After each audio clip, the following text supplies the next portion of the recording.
السلام عليكم ورحمة الله وبركاته، ازيكم يا شباب؟ واهلا بكم في سيشن جديدة من سيشنز الكورس الخاص بينا في بيزكس بارت 1 في يوستيم اكاديمي، والسيشن الثالثة لينا في الساينس والسبعة لينا اوفر اول في الكورس ما بين ساينس وانجلش. تمام، احنا الحمد لله خدت اول محاضرتين انجلش، سيشن شرح وسيشن الحل.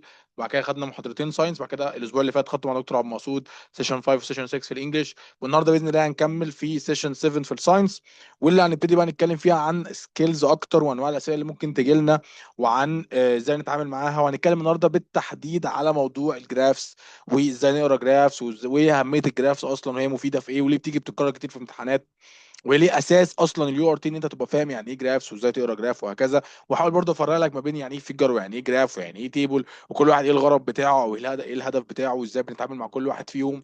واحاول برضه اوريك امثله من الكلام ده من شكل امتحانات قديمه. وبعد كده باذن الله هنتكلم عن السكيلز اللي احنا خدناها، او المفيده، او اللي ليها علاقه شويه بالداتا وبالجرافس وهكذا، انواع الاسئله يعني. وبعد كده باذن الله نبتدي نحل ونطبق الكلام ده من الكتاب بتاعنا في اخر السيشن باذن الله. بس اتمنى قبل ما ابدا كده شويه حاجات مهمه. اول حاجه، اتمنى ان انت ما تبقاش راكن اليو ار تي. اتمنى ان انت تبقى بتراجع الفيديوز معانا. انا عارف ان الدنيا بتبقى في الاول مضغوطه في الشغل معانا، بس صدقني انا بعد كده انت لما بتبقى يعني هضمت او شربت المعلومات دي وبقى عندك السكيلز دي واتدربت عليها كويس، بعد كده انت بتبقى طول السنه بس بتتدرب. طول السنه انت بتعلي في مستواك وانا بتابع معاك وهكذا. فبيبقى احنا فتره الضغط الاساسيه عندنا بتبقى الفتره دي اللي هي ان احنا يعني عايزين نخلص كونتنت اي سي تي بيتشرح في كورسات في فترات طويله. احنا عايزين نخلصه ايه في بارتين مدتهم على بعض مش مكمله شهرين ونص، فاهمني؟ عايزين نخلص كل الكونتنت ده مش في ماده واحده، في 5 مواد منهم الانجليش. فاحنا عايزين نخلص الكونتنت ده في فتره قصيره، بحيث ان احنا نديك بعد كده مساحه اكتر مع ضغط المدرسه والكابستون والبروجكتس ومش عارف ايه، ان انت تبقى انت بقى ايه اللي بتنظم وقتك وفليكسبل اكتر في مواضيع الحل وهكذا، واحنا بنعمل معاك جداول وكده. فبتحس ان عدد السيشنز كتير. انت اول واحد مثلا يخش يشوف سيشن 7، دكتور ايه ده احنا بقى لنا 7 سيشنات؟ اه احنا بقى لنا 7 سيشنات، بس هي السيشنز مش طويله. انت السيشن عندك بتبقى من ساعه لساعه وربع لساعه وثلث، فالسيشنز قصيره بحيث انك تعرف يعني تخلصها بسرعه. في نفس الوقت سيشنز الحل بتبقى نص ساعه، ساعه الا ربع، فتبقى برضه قصيره. فانت تقدر مثلا اليو ار تي الاسبوع كله تديله ساعتين من اسبوعك حرفيا. تمام، يعني كفيديوز، يعني مش كحل. كفيديوز انت ممكن تديله ساعتين من اسبوعك، وحل انت بس حل من الكتاب كل يوم، هتلاقي نفسك ايه مستواك بيعلى وهكذا. تمام، واحنا كده كده هنتابع معاكم باذن الله حتى بشكل برايفت مع كل واحد فيكم، بحيث ان احنا نعرف مستواك كويس فين، ونبتدي من يعني نحلل مع بعض المشاكل اللي عندك، ونحاول برضه نوصل لحلول منها او لحلول ليها من بدري. تمام، خلينا نبدا مع بعض السيشن بتاعتنا على طول. كفايه كده في الانترو يعني. اول حاجه عايز افكرك سريعا احنا فين وبنعمل ايه وايه الشابترز. انا قلت لك في المحاضره اللي فاتت ان البيزكس كورس عندنا في الساينس متقسم ل4 شباتر. اول شابتر اللي احنا شغالين فيه دلوقتي اللي هو الماسترنج الداتا انتربريتيشن، ده عامه عباره عن 4 سيشنز. احنا اوريدي خدنا منهم اثنين، سيشنين شرح وسيشنين حل. خدنا منهم اثنين، سيشن وسيشن، ودي السيشن الثالثه في الشرح، وهينزل لك برضو باذن الله يوم الثلاث سيشن الحل بتاعت الكويز. طب دي احنا كده خلصنا اول شابتر. طب الشابتر ده ايه الهدف بتاعه؟ الشابتر ده الهدف بتاعه هو اننا نبقى ملمين بكل حاجه لها علاقه بالداتا ولها علاقه بالقطع، زي الداتا ريبريزنتيشن مثلا، نوع الداتا ريبريزنتيشن في الباسجز. في نفس الوقت كل حاجه لها علاقه بالداتا زي الجرافز، زي التيبلز، زي الافكار الاسئله اللي ممكن تيجي عليها وهكذا، نتدرب عليها من الكتاب. فده كده ايه اول شابتر باذن الله. هيبقى يخلص النهارده شرح، يوم الثلاث يخلص حل، يبقى احنا كده خلصنا ايه الشابتر الاولاني. تاني شابتر معانا برضو اللي هو هيبقى من ضمن كورس البيزكس هو النافيجيتنج ساينتفك ريسيرش. ايه الموضوع ده؟ ده بكل بساطه سيشن واحده بنتكلم فيها على الباسج الثانيه بتاعه الريسيرش سمري، وفكره الاكسبيرمنتال ديزاين، وفكره هو ليه ممكن يجيب لك يعني قطعه هي عباره عن ريسيرش متلخص وعباره عن اكسبيرمنت 1 و2 و3. وخلي بالك التو سيشنز اللي هيبقوا فاضلين علينا في الساينس في بارت 1 من اهم الحاجات اللي هتعدي عليك. ليه؟ لان هم لما ابتدوا يغيروا انواع القطع في اخر سنتين او في اخر 3 سنين ويزود الريفرنس باسجز، هتلاقي معظم الريفرنس باسجز او معظم الباراجرافات اللي بيختارها من الريفرنسز هي عباره عن اكسبيرمنتس. يعني هتلاقي جايب لك الاكسبيرمنتس، بس بدل ما يجيبها لك في طريقه الاي سي تي اللي هو اكسبيرمنت 1 واكسبيرمنت 2 واكسبيرمنت 3 وهكذا، لا، هتلاقي جايب لك الاكسبيرمنت كلها هيئه تكست عادي، بصورها بجرافاتها بالداتا بتاعتها، جايبها من الريفرنس كوبي، حاططها لك في الامتحان بتاعك. تمام، فالسيشنز اللي هتبقى فاضله في البيزكس كورس دي من اهم الحاجات ان مش هتفيدنا بس في نوعيات نوع الريسيرش سمري باسج، لا ده هتفيدنا كمان لما نبتدي نتكلم عن الريفرنس باسجز وعلى الشغل اللي احنا عاملين لكم فيه السنه دي باذن الله. تمام. فاحنا باذن الله الشابترين دول هيخلصوا في بارت 1، بعد كده نخش في بارت 2 اللي هو الديكودينج كومبلكس ساينس كونسبتس، دي 2 سيشنز هنتكلم فيهم على القطعه اللي فاضله لنا في الاي سي تي. وبعد كده اخر حاجه بعدين هو البيلدينج فاونديشنال نولج، ده هيبقى خاص بالجزء بقى بتاع الريفرنس باسجز. وهنتكلم بقى عن الشابترين دول بالتحديد باذن الله في البارت الجاي اللي هيبقى في ايه، في شهر 9 باذن الله. تمام. نرجع بقى سريع كده ريفريش سريع باللي قلناه في السيشن اللي فاتت، لان انتوا عدى عليكم اسبوع كده ما تقابلناش. احنا قلنا ان احنا عندنا انواع القطع الاساسيه في الاي سي تي اللي هم بنتكلم عليهم في الشابتر ده: داتا ريبريزنتيشن، ريسيرش سامري، كونفليكتنج فيو بوينتس، وضيف عليهم النوع الجديد اللي هو ايه، الريفرنس باسجز. حلو. قلنا قطعه الداتا ريبريزنتيشن هي قطعه الجرافس، التيبلز، التشارت. هي طبعا بكل بساطه قطعه بتركز، اهم حاجه فيها هي الجرافس. يعني بيبقى عباره عن انترو باراجراف، بيخش بعد كده جراف او تيبل، بس على كده. ممكن يبقى عندك جراف، جرافين، تيبل، اتنين.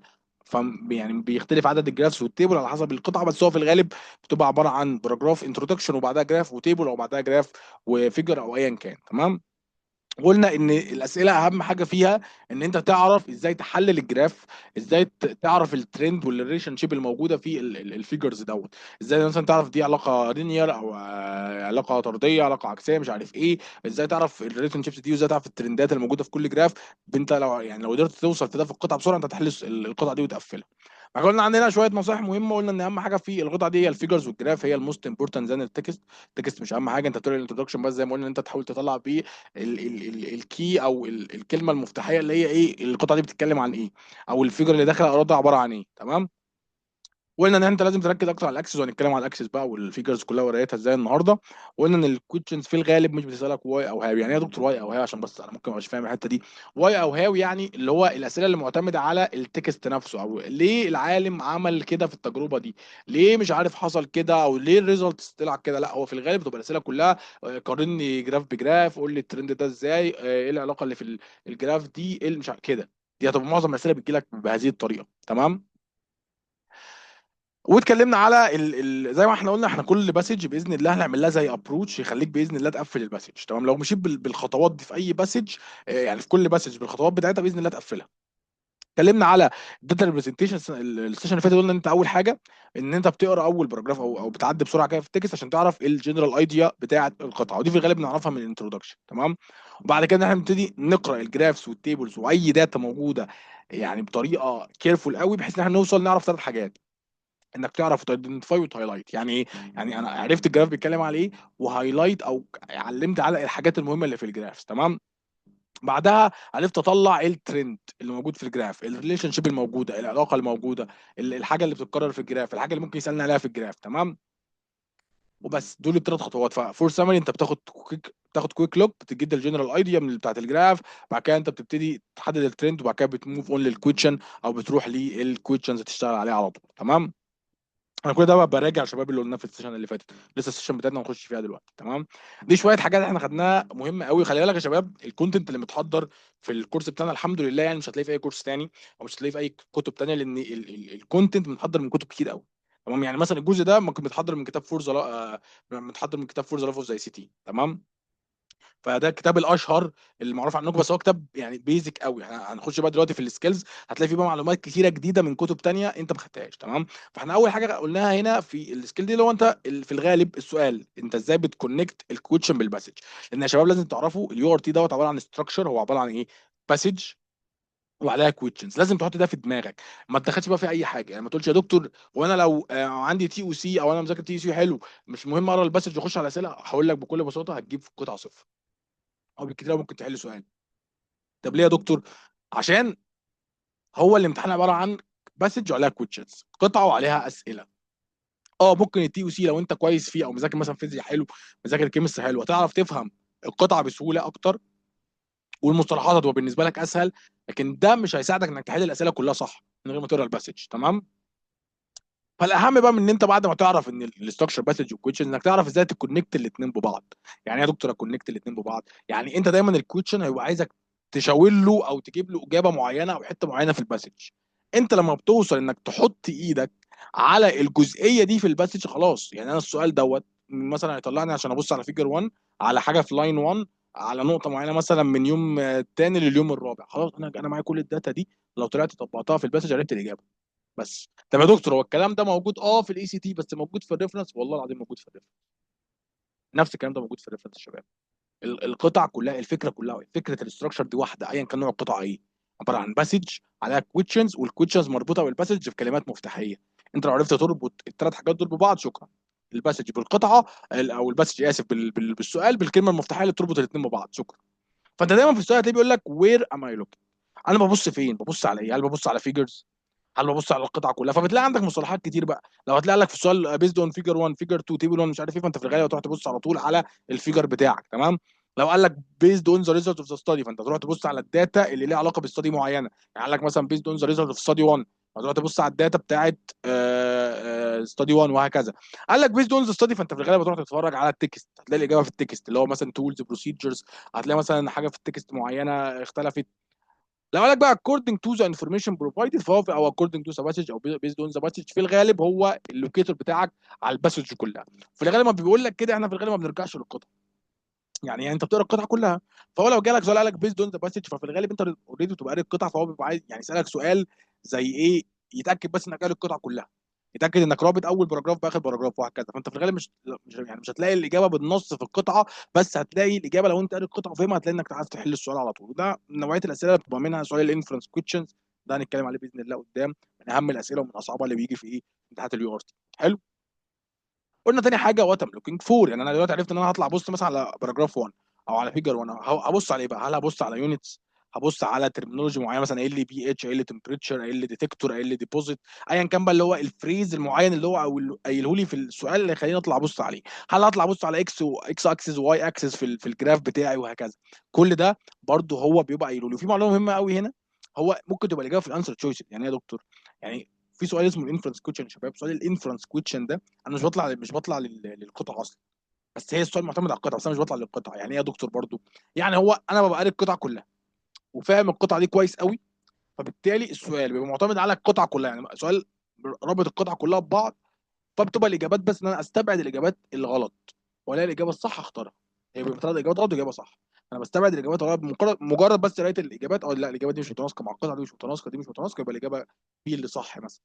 تمام. فده سؤال انفرنس كوتش. فهو بيقول لك ان ساعات بيبقى اللوكيتور بتاعك او الحل بتاعك في الانسرز على طول، مش لازم تطلع للباسج. تمام. وده نوع اسئله قلنا هنضرب عليه بعدين. تمام. اتكلمنا برضو على واحده من اهم الحاجات في الداتا ريبريزنتيشن باسجز تحديدا، هو النمبر بيهيفيرز. اللي هو دايما انت لازم مجرد ما انت بتبص على جراف او على تيبل بالتحديد تطلع الترند الموجود فيه على طول. تمام. وقلنا ساعتها بس ان انت دايما في الترند بتحاول تثبت كل المتغيرات، وتبتدي تقارن ما بين اتنين بس. زي هنا مثلا مثبت الاكسلريشن ومثبت التمبريتشر، بيغير لك ايه الماس بالفورس، بعد كده هيعكس بقى يثبت الباقي ويغير لك مثلا الاكسلريشن والفورس، بعد كده يغير لك التمبريتشر والفورس وهكذا. تمام. بص بقى، احنا كل اللي فات ده، الربع ساعه اللي عدت من السيشن دي كلها كانت عباره عن مراجعه على اللي اتقال في المحاضره اللي فاتت. تمام. تعال بقى نخش النهارده في محاضرتنا الجميله اللذيذه اللطيفه السهله جدا، اللي هتبقى منقسمه على شقين. اول شق هو ازاي نقرا جراف، ازاي نقرا اي جراف في الدنيا، وايه الفرق بين جراف وفيجر وتيبل. تمام. وتاني حاجه هو الاسئله او انواع الاسئله وانواع السكيلز اللي ممكن تجي لنا على الجرافات بامثله عليها. تمام. يبقى احنا دلوقتي اللي احنا داخلين نتفرج عليه هو ان احنا نعرف ازاي نقرا جراف ونعرف ازاي نحل عليه. تمام. واحده واحده بقى. الجراف والتشارت في اليو ار تي. بص، اول حاجه انا عايز بس انت ايه يا دكتور الجراف، وايه الفيجر، وايه التيبل. تمام. هي ايا كان اذا كان جراف او فيجر او تيبل، هي عباره عن واي ان انا اقدر اشو الانفورميشنز بتاعتي. تمام. انت عندك المعلومات في الدنيا متقسمه لنوعين. يعني انا جايبها لك في هيئه تكست، المعلومه دي جايبها لك في هيئه تكست، جايبها لك في هيئه فيجوالز. تمام. يعني حاجه غير التكست. فانا يا اما جايبها لك في هيئه تكست يا اما فيجوالز. التكست معروف الكلام، حطيتها لك في باراجراف اشرح لك المعلومه ايا كان. الفيجوالز اي حاجه تانية غير التكست. يعني جراف فيجوالز، شارت فيجوالز، تيبل فيجوالز. تمام. يبقى انا كحد بحط امتحان او حد حتى شغال في مجال العلم، انا بكل بساطه اقدر اجيب لك معلومه بطريقه يا اما تكست يا اما فيجوالز. طب يا دكتور انا ليه ممكن اجيب معلومه بطريقه فيجوالز؟ بيبقى بكل بساطه ان انا عايز ابسط معلومه او هايلايت حته معينه او اركز او اخلي يعني عندي سبوت على مجموعه من الداتا معينه وهكذا. فعشان كده انا بجيب فيجوالز. تمام. يعني انا مثلا بدل ما اقعد اكتب لك في التكست مثلا ان مصر سنه مثلا 2000 كان عدد سكانها كذا، بعد كده في 2002 زاد عدد سكانها بقى كذا، كده في 2006 سكانها زادت بقت كذا، بعد كده في 2000 وهكذا. تلاقي عامل لك باراجراف مثلا 10 سطور، وكل بالطريقه دي. انا لو عملت لك تيبل عباره عن مثلا اتنين كولمز، هنا مكتوب الير وهنا مكتوب عدد السكان، هنا بقى 2006 مثلا كذا، 2008، 2010، في تيبل واحد مش هياخد ربع صفحه. الخص لك باراجراف كان ممكن ياخد صفحه كامله. تمام. فهي دي الفكره، ان الجرافس او التيبل او التشارتس او اي حاجه مع عباره، هي عباره عن فيجوالز، عباره عن حاجات هدفها تبسيط المعلومه، هدفها ان انا اوصل المعلومه بابسط شكل ممكن، او اهايلايت حاجه معينه. فبكل بساطه الجرافس او الفيجرز او الشارتس او التيبلز، هو يا دكتور معلش هو ايه الفرق؟ يعني ايه الفرق بين كلمه جراف والفرق بين كلمه فيجر؟ بص يا شباب، كلمه فيجر كلمه عامه، يعني على اي حاجه. انا مثلا لو جبت لك صوره بتوضح حاجه ده فيجر، جبت لك تيبل ممكن نقول عليه فيجر، جبت لك شكل جراف. يعني كلمه فيجر دي حاجه انا حاططها، حاجه فيجوال محطوطه. تمام. نوعها بقى إيه ده اللي بيختلف. يعني ممكن الفيجر ده يبقى جراف، جراف يعني اكس اكسس وواي اكسس وعليه شكل معين. ممكن يبقى تشارت، تشارت دي مثلا بتبقى ليها اشكال معينه، ممكن تبقى كولمز بالطول بالعرض وهكذا. ممكن يبقى تيبل، التيبل ده زي ما انتم عارفين جدول، في كولمز، في روز، في عواميد، في مش عارف ايه. تمام. ده تيبل. فهي الفكره بس بتختلف في شكل، في عرض المعلومات. المعلومات اللي عندي دي محتاج اعرضها بطريقه عامله ازاي. انا محتاج اعرضها في هيئه جراف، يعني عباره عن واي اكسس واكس اكسس، وهي علاقه مثلا ما بين متغيرين وهكذا، وفي لاين بيربط ما بينهم. تمام. طب لا، انا محتاج انا عندي كذا متغير، ولو عملتها في هيئه مثلا جراف هيبقى في لاينز كتير قوي، يبقى شكل الجراف متلخبط. فاعملهم في شكل تشارت. التشارت مفيده لو انا عندي متغيرات كتير وعايز احطهم كلهم في شكل واحد ويبقوا واضحين قدامي. لا، انا عندي مثلا ارقام وداتا كتير، عايزه تبقى الارقام واضحه، يعني الرقم واضح بشكل سبيسيفيك من غير لاينز او بتاع، فاحطها في هيئه تيبل. فهو الفرق هم كلهم فيجوال، بس هو الفرق كلها انا عايز ابسط معلومتي ازاي. فتلاقينا بيقول لك ان الجرافس هي بنستخدمها في الساينس، ان احنا بكل بساطه بنشوف الريزلت بتاعت الاكسبيرمنت في فيجوال مانر. ومش لازم الريزلت بتاعت الاكسبيرمنت، بس عامه اي داتا عندي في الدنيا. تمام. اي داتا عندي، اي معلومات عندي عايز ابسطها، احطها في اي فيجرز او جرافس او تشارت. يعني انت دايما يقول لك ايه، الصوره ب 1000 كلمه. عارفين المثل ده؟ يقول لك الصوره ب 1000 كلمه. فانت ممكن تلخص 1000 كلمه، مش 1000 كلمه 1000 كلمه، بس ممكن تلخص باراجراف كبير قوي في صوره، في مايند ماب، في جراف، في تشارت، في تيبل، في فيجر. تمام. فهي دي الفكره، ان انا بحول التكست ده في فيجوال مانر. فانا المعلومات عندي يا تكست ممل بقى مش قادر اقرا ده كله، يا ايه، يا فيجوال. تمام. فلا كده بتبقى سهله بالنسبه لي ان انا احدد الريليشن شيبس، احدد الترندز، ابقى يعني الموجوده في الداتا بتاعتي. انك تحدد مثلا، انا لو جيت بكلمك مثلا على الداتا، المثال بتاعنا اللي هو عدد سكان مصر، قلت لك هل تقدر تقول لي ال ال ال كل ما السنين بتمشي، يعني الفرق من 2002 مثلا ل 2022 مصر عدد سكانها زاد ولا قل؟ ولو زاد بنسبه قد ايه؟ ولو قل بنسبه قد ايه؟ لو انا بقى حطيت لك الكلام ده كتكست قدامك، قصه بقى، اقعد بقى ادور وطلع كل رقم لوحده وحطهم بعد كده في طب ما انا من الاول عندي، لو عندي تيبل في ترتيب عدد السنين وترتيب العدد السكان، هقول لك هم زادوا ولا قل، وهقول لك زادوا بنسبه قد ايه، واقول لك كل سنه الزياده فيها كانت نسبه قد ايه. فاهمين الفكره؟ بس كده. بس بقى شكل الجرافس وشكل التشارت وشكل التيبل ولا دي بقى اللي بيختلف من قطعه لقطعه، ومن نوع قطعه لنوع قطعه. طبعا يا دكتور، هي انا سمعت ان الريفرنس باسجز ما فيهاش جرافس. لا، فيها جرافس وفيها، يعني انا استنوا كده، خليكم معايا ثانيه هوريكم حاجه.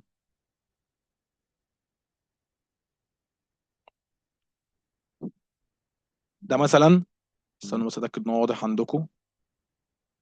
اظن ان هو كده واضح. يعني ده مثلا امتحان 2024، الامتحان اللي اتقال ان هو كله كان جاي ريفرنس باسجز، واتحصل عليه الضجه الكبيره. تمام. انا دخلت لك الامتحان اهو، دي فيزيكس. تمام. تيبلز اهو يا معلم، الاسئله نفسها فيها تيبلز. تمام. ده فيجرز، صور موجوده. تمام. على فكره الصور دي، بصوا يا شباب، لازم تبقوا فاهمين حاجه. اليو ار تي مفيش في حاجه بتتحط بالعبثيه. يعني انت اي قطعه في الدنيا لقيت فيها فيجر، لقيت فيها فيجر ده اللي هو صوره عاديه زي كده، لقيت فيها تشارت، في تيبل، جراف، اي حاجه هيتسال عليها على الاقل يجي عليها سؤال تحت. تمام. فما فيش حاجه بتتحط لمجرد الهوايه، يعني هو عايز يملى يخلي شكل الباسج حلوه. فاهمين؟ دي تاني باسج كلها فيجرز، وبرده فيجر في الاسئله. وادي تيبلز. تمام.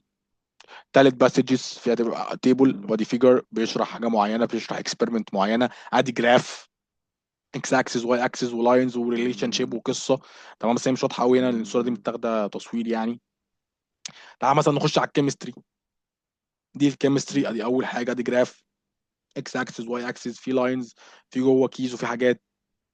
ادي تيبل بيقارن حاجات بحاجات. ادي دي قطعه مثلا في الكيمستري الباسج 2، القطعه كلها معتمده على الفيجر ده او اسف الجراف ده. حضرتك لو فهمت الجراف ده، الجراف ده بالكي بتاعه بالحاجات اللي موضحها، ده جراف اكس اكسس واي اكسس. هنتكلم على الجراف دلوقتي بيتكون من ايه. اكس اكسس واي اكسس، في لاينز، في دنيا، جراف عادي جدا. بس الجرافس بتختلف صعوبتها، ده جراف صعب مش جراف سهل على فكره. بس عادي هو المهم هو جراف، انت لو بتعرف البيزكس بتاعت الجراف هتعرف تحل اي جراف في الدنيا. تمام. بس كل الاسئله اللي تحت دي كلها تخيل على الجراف ده. وكل دي انواع دي برضو فيجر اهو، ادي جدول وبتاع. دي اخر باسج كان عن الالكتروكيمستري، كلها عباره عن فيجرز صور بتوضح لك بقى الباتريز وبتوضح لك كل حاجه عامله ازاي ونوصل ايه بايه. فانا بوريك ده ليه؟ عشان بس اثبت لك ان الكلام اللي احنا بنقوله السكيلز دي ليها لازمه، والسكيلز دي هتفيدك في كل انواع القطع، والحاجات اللي انت بتتعلمها مفيده في كله. مش جاست ان هي مثلا ايه يا دكتور هو ده بيجي في الداتا ريبريزنتيشن بس، المعلومات دي مش، لا هي هتفيدك في كله حتى في اصعب انواع القطع اللي بتيجي اللي هي الريفرنس باسجز. تمام. هنكمل مع بعض. ايه بقى اللي بيكون الجراف؟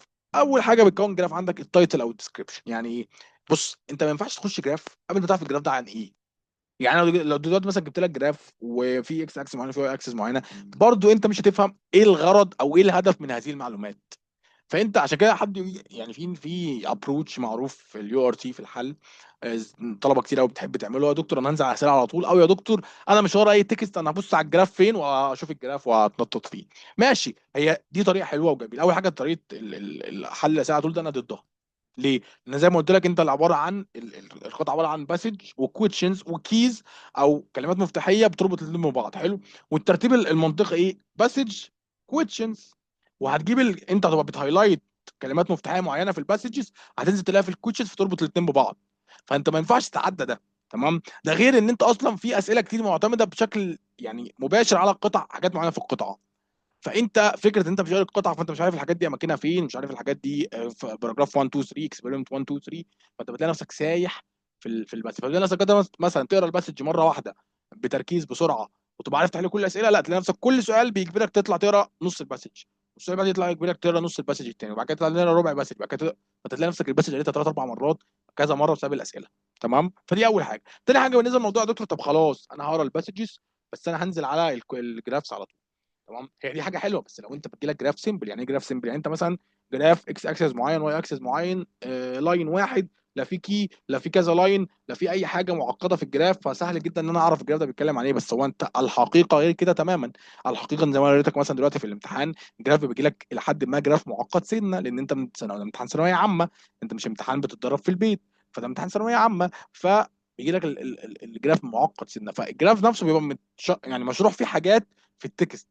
فانت لازم تقرا التكست عشان تفهم الجراف وعشان تفهم الصوره وعشان تفهم الفيجر عشان تفهم التشارت. فانا مع انك تقرا القطعه كلها بس بسرعه. وهنفهم ده ازاي؟ ان انت بتحدد الكيوردز وخلاص. تمام. فمن اهم الحاجات اللي انت لازم تحددها هو التايتل او الديسكربشن. طب يا دكتور يعني ايه تايتل او ديسكربشن؟ يعني هو في بعض الجرافس او الفيجرز لو حاطط لك الفيجر تحتيه، يعني اقول لك فيجر 1 مثلا ده بيتكلم عن علاقه كذا كذا مش عارف ايه كذا. تمام. ده بيبقى اسمه التايتل بتاع الفيجر. او ممكن تلاقي ديسكريبشن. الديسكريبشن ده بيبقى في التكست اللي على طول قبل الفيجر. يعني شوف اي فيجر في الدنيا هات او اخر ثلاث سطور قبله او اخر سطرين قبله هتلاقيه بيكلموك عن الفيجر. اما كانش الباراجراف كله اللي قبله بيتكلم عنه. تمام. فانت يا اما لو تخش تقرا الفيجر ده اللي هو التايتل بتاعه، يا اما تخش تقرا السطرين ثلاثه اللي قبليه عشان تفهم الجراف اللي انت داخل عليه. تمام. تاني حاجه تبقى موجوده عندك الليجند او الكي، ودي مش موجوده في كل الجرافس. تمام. الليجند او الكي دي بكل بساطه عباره عن الخريطه المفتاحيه للجراف. يعني ايه؟ يعني انت بكل بساطه الجرافس ده ممكن تلاقي جواه شويه حاجات مختلفه، شويه لاينز، ارياز، ريليشن شيبس، مش عارف ايه. فانت الحاجات دي كلها عشان تفهمها لازم، يعني مثلا دلوقتي انا عندي حاجتين اساسيين أيوة محطوط عليهم ليبل. تعال طبعا احنا بنشرح نظري ليه. تعال نجيب الجراف. تمام. بص يا معلم، اول حاجه التايتل بتاع الجراف. طبعا الجراف ده هنا ما فيش فيه تايتل، التايتل ده بتلاقيه موجود تحت هنا كده، تلاقيه مكتوب فيجر 1 مثلا على علاقه البرايتنس مش عارف الويف لينس وهكذا. ما لقيتوش موجود، وساعات مش بيبقى موجود يعني مكتوب فيجر 1 بس او مش موجود التايتل، هتلاقي في التكست اللي قبل الجراف ده على طول موجود ايه؟ الشرح بتاعه. تاني حاجه خدناها هي الليجند او الكي، اللي بيبقى موجود فوق في الغالب في المربع ده كده، ممكن تلاقيه جنبه برضه، يعني مش لازم يبقى هنا، يعني هو الكي مش لازم يبقى هنا بس هو مكتوب جنبه كي حاجه. تمام. الكي ده بقى ده مهمته ايه؟ حضرتك انت دخلت على الجراف ده، فانت هتلاقي عندك الاكس اكسس والواي اكسس معروفين، محطوط عليهم ليبلز، والله الارقام دي بتحدد الويف لينس، الارقام دي بتحدد ايه؟ البرايتنس. طب يا دكتور انا دلوقتي عندي 3 لاينات، انا ما اعرفش كل لاين ده بيحدد لي ايه، يعني ليه في 3 لاينات؟ فده معناه ان انا عندي 3 حاجات مختلفه. طب ايه هم 3 حاجات مختلفه؟ وليكن مثلا انت عارف من التكست ان هي التمبريتشر، طب انا ايش عرفني ان دي التمبريتشر العاليه ودي التمبريتشر القليله ودي التمبريتشر الوسط مثلا او هكذا؟ فبيجي الكي يعرفها لك، يقول لك مثلا ان الخط ده هو التمبريتشر 500، الخط ده تمبريتشر 400، الخط ده تمبريتشر 300. فهي دي الفكره، ان الكي هو من اسمه هي خريطه مفتاحيه بتعرفك الحاجات اللي المفروض انت تبقى عارفها في الجراف، الحاجات اللي لو انت ما عرفتهاش الجراف هيبوظ. فاهمين الفكره؟ فهو ده بكل بساطه الكي، المفتاح بتاع القطع. تالت حاجه عندنا هو السورس اوف انفورميشن، ودي مش دايما موجوده برضه. السورس اوف انفورميشن هو اي حاجه ممكن ما تبقاش واضحه في الجراف كمعلومه علميه، يونت مثلا معينه، مصدر المعلومه دي جاي منين. ساعات بتتكتب ان انا مثلا خاصه في الريفرنس باسجز لما يبقى جايب فيجر من تكست معين او هكذا، ساعات بيبقى كاتب لك انا جايب التكست ده مثلا من كذا كذا كذا كذا. تمام. عشان كده ساعات شباب بتعرف القطعه دي جايه من ريفرنس ايه بالظبط. تمام. هنا مثلا ده السورس اوف انفورميشن اللي احنا محتاجينه، مثلا يقول لك نوت ال1 وات مش عارف بتساوي كذا. فاهمين الفكره؟ رابع حاجه هو الاكس اكسس ده، والاكس اكسس ده بيبقى عليه الاندبندنت فاريبلز. ما هي الاندبندنت فاريبلز؟ الاندبندنت فاريبلز بكل بساطه هي الحاجات اللي الاكسبيرمنتر بيغيرها عشان يشوف تاثيرها. انت عندك في اي تجربه في العالم في عندك 3 فاريبلز، عندك حاجه اسمها الاندبندنت، عندك حاجه اسمها الديبندنت، عندك حاجه اسمها الكونستنت، ودي احنا نشرحها بالتفصيل في السيشن الجايه في الساينس. الاندبندنت هي الحاجه اللي انا بغيرها او الاكسبيرمنتر او العالم بيغيرها عشان يشوف تاثيرها. الديبندنت فاريبلز هي الناتج اللي بيطلع، هي الناتج اللي بيطلع اللي بيتاثر، هو الحاجه التي تتاثر. تفهمين؟ الكونستنس دي اي حاجه تانية ثابته يعني مثلا درجه حراره الغرفه، الاتموسفيريك بريشر، اللي مش عارف الاضاءه، كل اي حاجه مش يعني اي حاجه هتاثر بشكل ما على الاكسبيرمنت وعلى الريزلت لازم اخليها ايه؟ كونستنت. تمام.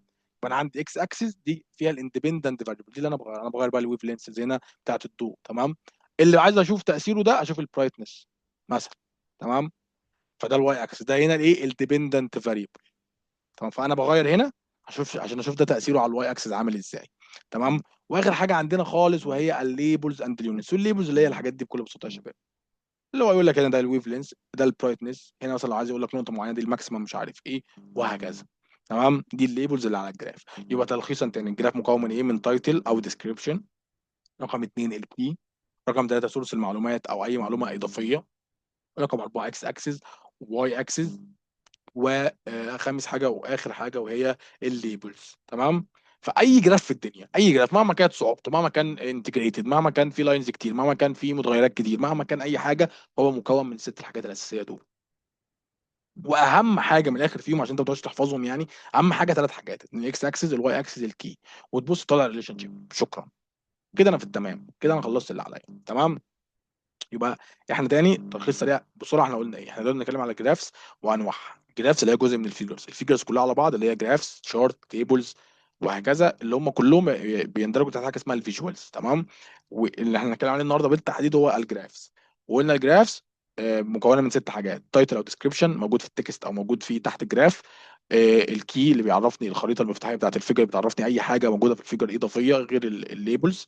تالت حاجه السورس اوف انفورميشن اللي هو بيعرفنا الجراف ده جاي منين او بيعرفنا معلومه اضافيه عن الجراف.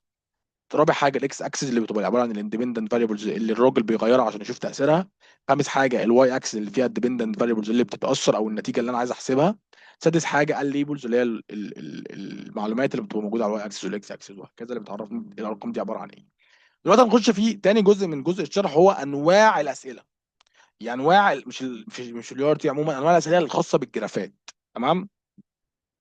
اول عندنا او انواع الاسئله عموما احنا بنتكلم عن انواع الاسئله عموما في اليو ار تي، فكان نتكلم على انواع الاسئله الخاصه بالجرافات. احنا عندنا 3 انواع اسئله. تمام. ودول في الغالب بيتكرروا بشكل دوري في كل الامتحانات وفي كل القطع اللي في الدنيا. اول نوع ده بنسميه الانتربريتيشن اوف داتا، وده في الغالب بيبقى نص الاسئله. تمام. تاني نوع بنسميه الايفالويتنج اوف مودلز والانفرنسز والاكسبيرمنتال ريزلت، ده بيبقى حوالي ايه 25 يعني ربع الامتحان. واخر نوع بنسميه الساينتفك انفستيجيشن. تمام. دول كده العناوين. طب يعني ايه يا دكتور الكلام ده؟ واحده واحده. ايه هو الانتربريتيشن اوف داتا؟ من اسمه انتربريتيشن اوف داتا. داتا عندي بحللها.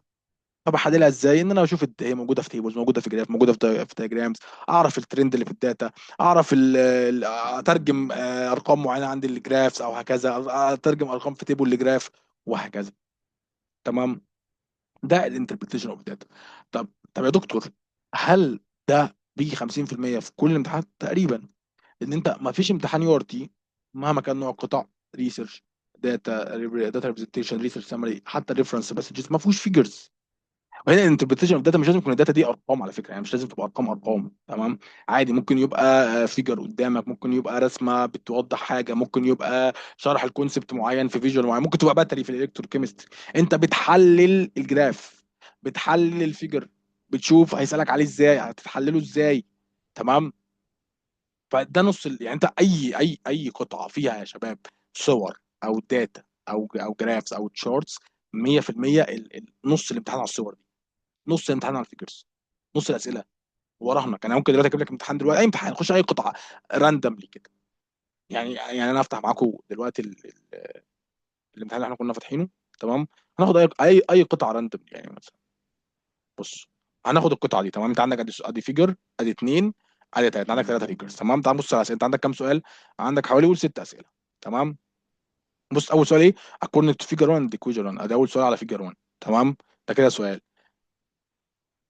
ده اول سؤال. تمام. تاني سؤال قال لك بيزد اون ذا باسج، ده عن الباسج كلها. ماشي. تالت سؤال according to the figure 2، ده بيتكلم على فيجر 2 اللي موجود هنا. تمام.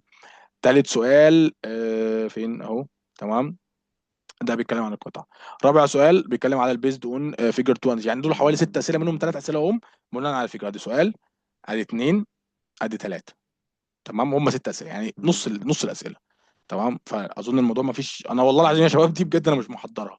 يعني انا ما كنتش محضر الحته دي في السيشن، بس انا قلت اثبت لكم ان انت لو دخلت اي امتحان، وانا جايب لك دلوقتي اصعب امتحان عندك اللي هو ريفرنس باسجز 24 كيمستري، البعبع اللي كله كان خارج بيعيط منه ويقول لك الدنيا مستحيل. انا بقول لك اي امتحان في الدنيا يو ار تي، ده ستاندرز بتاعته، ده سبيسيفيكيشنز، ده اي اكزامينر بيبقى قدامه الخريطه اللي بيحط على اساسها انه يجيب لك نص الاسئله عن الفيجرز والداتا الموجوده عندك في القطعه. تمام. طب ايه هو الايفالويتنج مودلز؟ الايفالويتنج موديل او الانفرنس او اي حاجه، ده في الغالب بتبقى اسئله معتمده على انت قريت الباسج او قريت الفيجر او قريت الجراف. فهو بيبقى معتمد ان انا عايزك بقى انت تطلع لي ريزلتس جديده، عايزك توصل لي الكونكلوجنز، عايزك توصل لي لتوقعات جديده. يعني ايه؟ يعني انا مثلا دلوقتي انت طلعت لي علاقه طرديه ما بين اكس اكسس وواي اكسس، لو انا زودت ترايل كمان، يعني زودت المتغير سنه كمان، عليت تمبريتشر مثلا، هل هتعلى معاك مثلا البويلنج بوينت؟ انا بديك مثال عشوائي يعني. تمام. انا زودت تمبريتشر فهتزيد البويلنج، مش عارف، فاهمين الفكره؟ فده بيدرس الاساتذه بتدرس مدى فهمك للباسج، ومدى فهمك للكونسبت من الناحيه من الباسج عايزه توصله لك، او مدى فهمك للجراف. يعني انت هل طلعت الريليشن شيب صح؟ هل عرفت تطلع العلاقه اللي موجوده؟ عرفت تطلع الترند وهكذا.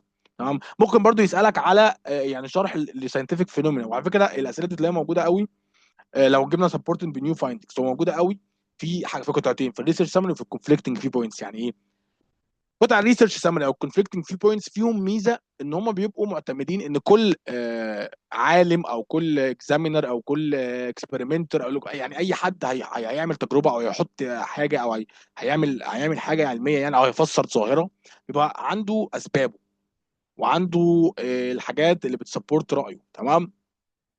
هو ممكن يجيب لك سؤال سهل جدا، يقول لك في 2025 ظهر بحث جديد، البحث ده كانت نتائجه كذا كذا كذا، فنتائج البحث دي ماشيه مع اكسبيرمنت 1 ولا اكسبيرمنت 2، او ماشيه مع ساينتست 1 او ساينتست 2، او ماشيه مع ستادي 1 او ستادي. فاهمين الفكره؟ فدي النوع اللي هي فكره الايفالويشن، الانفرنسز، الاكسبيرمنتال ريزلتس. فاهمين الموضوع؟ ان انا بجيب لك نيو فايندنج معين على ساينتفك فينومين، على ظاهره علميه، بجيب لك نيو فايندنج، حاجه جديده اكتشفناها، حاجه جديده ظهرت، وقول لي بقى هل الكلام الجديد ده ماشي مع انهي عالم، ولا الاثنين غلط، ولا الاثنين صح. فده نوع اسئله بيجي، ده بيبقى حوالي ربع الامتحان. انت لو عندك ست اسئله فده ممكن يجي من سؤال لاثنين، ممكن يجي سؤالين مثلا، يعني يجي سؤالين ويجي مثلا اسئله الداتا 3 اسئله دي كده 5، ويجي لك سؤال اخيرا في الساينتفك انفستيجيشنز، ده بيبقى بيقول لك بقى ايه عن الحاجات اللي بقى ايه اللي على جنب، الفاريبلز، الكنترولز، الكومبير، الاكستنت، مش عارف ايه، ان انت لو في ريزلتس معينه عندك، لو زودنا ترايل ممكن تتوقعها مش عارف ايه. تمام، ده بيبقى اسهل يعني، بيبقى سؤال مش صعب يعني. تمام، وفي الغالب بيجي عليه سؤال واحد التايب ده من الاسئله، من انواع الاسئله يعني. واحنا كده خلصنا انواع الاسئله كلها. احنا بقى باذن الله على مدار السيشنز اللي فاضله لنا هنبتدي بقى ناخد كل انواع الاسئله دي ونفصصها. النهارده باذن الله هنتكلم على انواع البيزكس كويشنز او البيزكس تايبس اللي ممكن تجي لك في الانتربريتيشن اوف داتا، ويبقى كلامنا كله في السيشن دي عن الجرافس فقط. تمام، يعني عن شكل الاسئله ممكن تجي لك على الجرافس كده كده. لما باذن الله نعمل كورس الريفرنس باسجز هنتكلم على انواع الاسئله اللي هتجي لك عليها على جرافات وصور الريفرنس باسجز، ويبقى فيه كورس خاص بالكلام ده. لما نتكلم باذن الله على الجزء الخاص بالريسيرش هيبقى فيه جزء سكيلز خاص بيها وانواع الاسئله بتاعتها. تمام، اول نوع ممكن يجي لك في انواع الانتربريتيشن اوف داتا هو بكل بساطه ان انت تحدد الريليشن شيب بكل بساطه. تمام، ان انت تقارن فاليو بفاليو، تقارن فاريبل بفاريبل، تقارن اكس اكسس بواي اكسس. تمام، هناخد مثال على كده. هنقرا الاستادي دي مع بعض. قال لك فور اكزامبل ستادي 2، قال لك عندك فور فلوت بازلت بلاتوز من ال دي ويل ستاديد.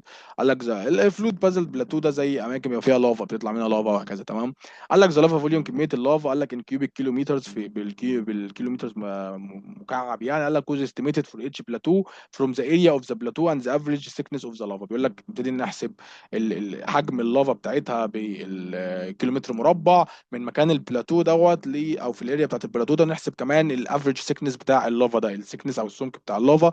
قال لك ذا لينس اوف تايم لافا was being produced at each plateau and the rate of lava production. بيقول لك وكمان قدرنا نحسب الوقت او كميه الوقت اللي حصل فيها بروديوسنج لللافا دي. تمام، في كل بلاتو، والريت كمان يعني كانت بتطلع بريت قد ايه، يعني كام كل سنه بيطلع قد ايه. تمام، قال لك ان كيلومتر بير يير او كيلومتر كيوبيك بير يير. قال لك وير اولسو استيميتد، قال لك ذا ريزلتس ار ان تيبل 1، وده عندك تيبل 1.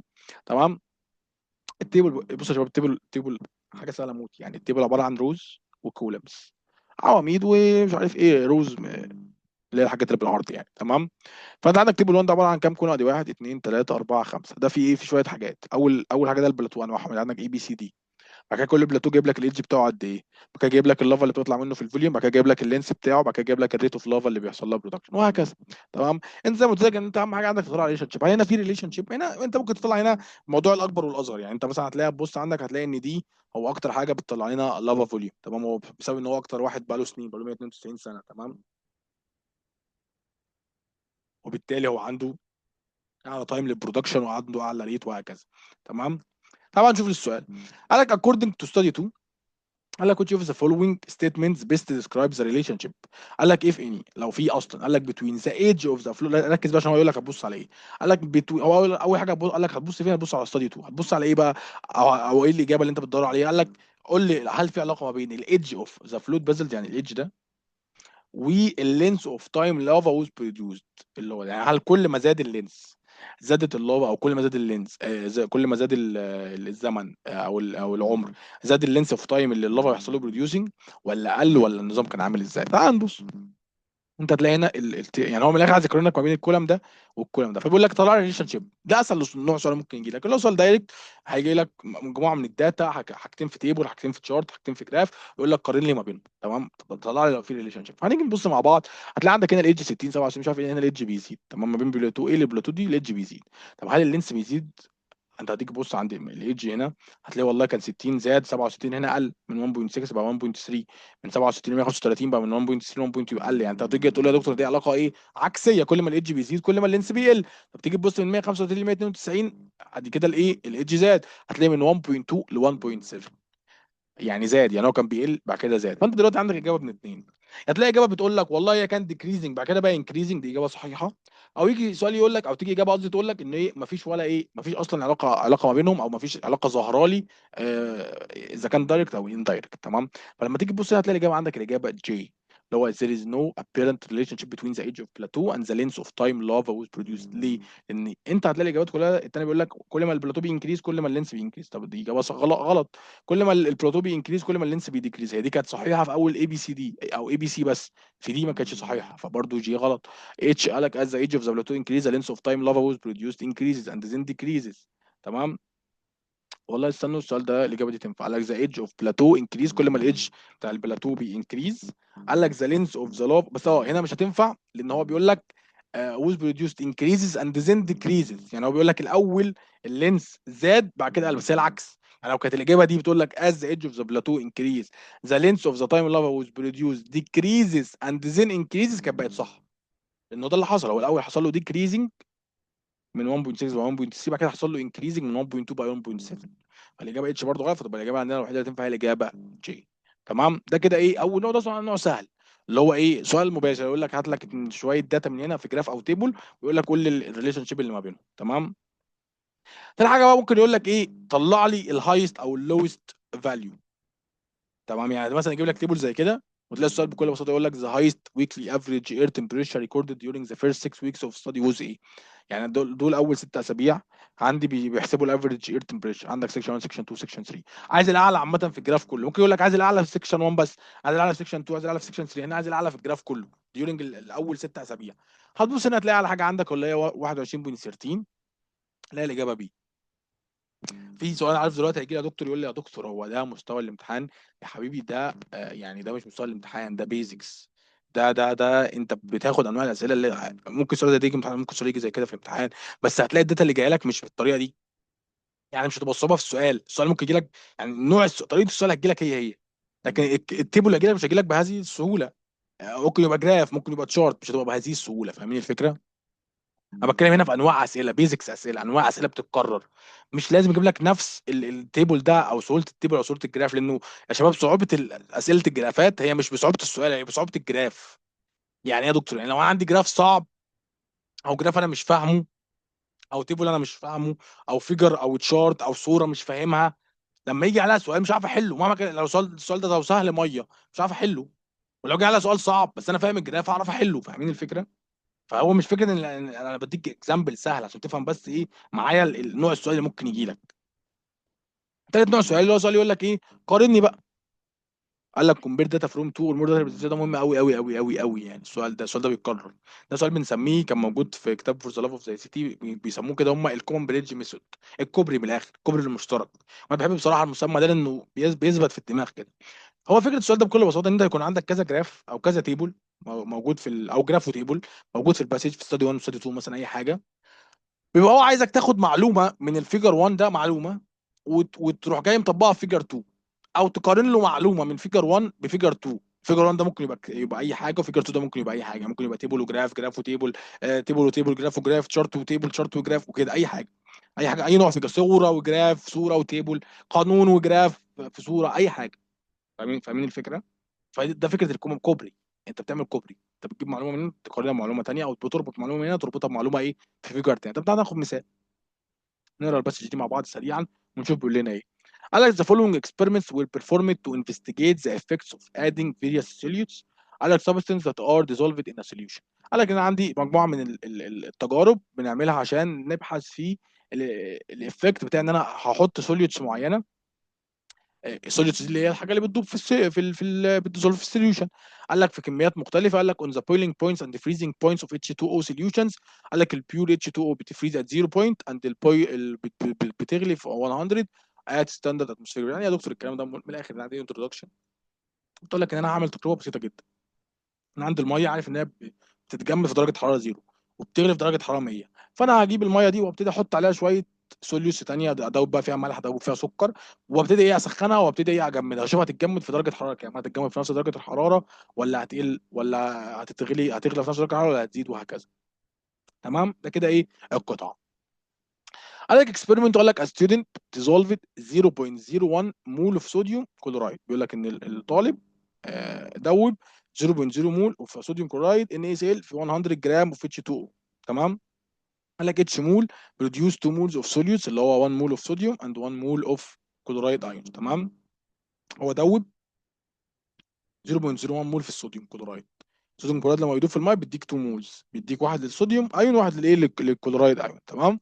قال لك after the NaCl dissolved، قال لك the freezing point of the solution was determined، قال لك this procedure was repeated with different amounts of NaCl and table sugar اللي هو ايه السكروز. قال لك each mole of sucrose produce 1 mole of solute particles sucrose molecules the results are shown table. يعني الكلام ده كله يعني قال لك هو بيشرح لك التيبل عامه، يعني مش قلت لك اي تيبل او اي جراف هتلاقي العنوان بتاعه هنا. تمام. على فكره يا شباب الكلام اللي قلناه في التيبل هو بينطبق او اسف اللي قلناه في الجراف بينطبق على التيبلز، بس الفرق ان انت التيبل زي الفرق الوحيد ان انت عندك في الجرافس اندبندنت فاريبل ديبندنت فاريبل وكي، انت عندك في التيبل كولمز وروز، ده الفرق الوحيد.